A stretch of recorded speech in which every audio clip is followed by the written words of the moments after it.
Vikram Malhotra was the kind of CEO who fired 200 people with a single email and slept fine that night. From his glass-walled corner office on the 38th floor, people looked small. That was the point. He had built a career on seeing people as resources, ones you acquire and ones you let go. The glass wall wasn't that architecture, it was a philosophy. The market crash took everything. Vikram's investments, his savings, his company, gone in 72 hours. The 38th floor, replaced by a one-bedroom apartment with a kitchen table that wobbled. He was 48 years old, a former CEO, and the only job offers he got were automated rejections. The man who once decided who stayed and who went now couldn't get anyone to let him stay.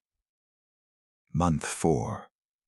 Vikram sat in a waiting room with 11 other applicants, all 20 years younger. The plastic chair was uncomfortable. The fluorescent lights made everyone look sick. He waited 45 minutes, then 90. The receptionist didn't offer him water. He remembered the people who used to wait in his lobby, the ones he kept waiting just because he could. He had never thought about how the chair felt. The hiring manager who finally called him in was Mira Sharma. Vikram recognized her immediately. 6 years ago, she had been a junior analyst in his company, one of the 100. He had let her go without a second thought, without even a meeting. Just an email that began with, "regrettably." Now she sat behind the desk. He sat in front of it. She looked at his resume for a long time. Then she set it down. "Mr. Malhotra," she said, "tell me why I should hire the man who fired me." Vikram didn't answer with his resume. He answered with the truth.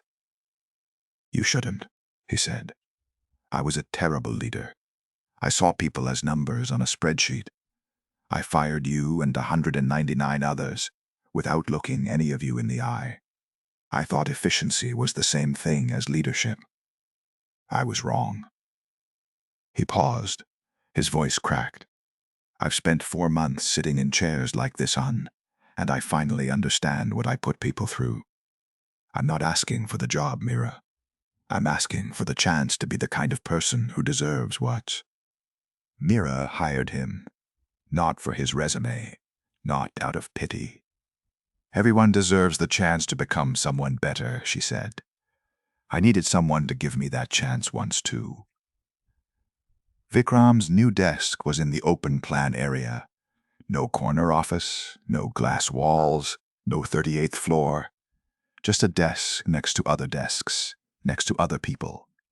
For the first time in his career, he could see his colleagues' faces. For the first time, he wanted to. A year later, a young man named Rohan joined the team. Nervous, overwhelmed, clearly terrified of failing. Vikram saw himself in the kid's eyes. Or rather, he saw the version of himself he used to be. The one who would have dismissed someone like Rohan as weak.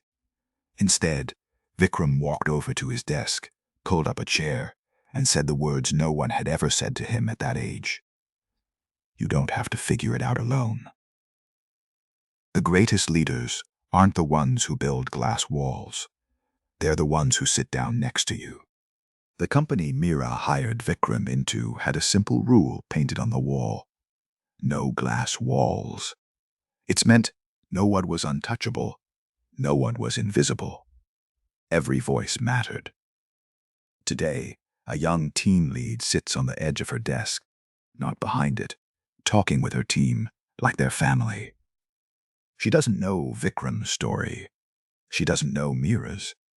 She just knows that the most important distance in any organization isn't measured in floors or titles.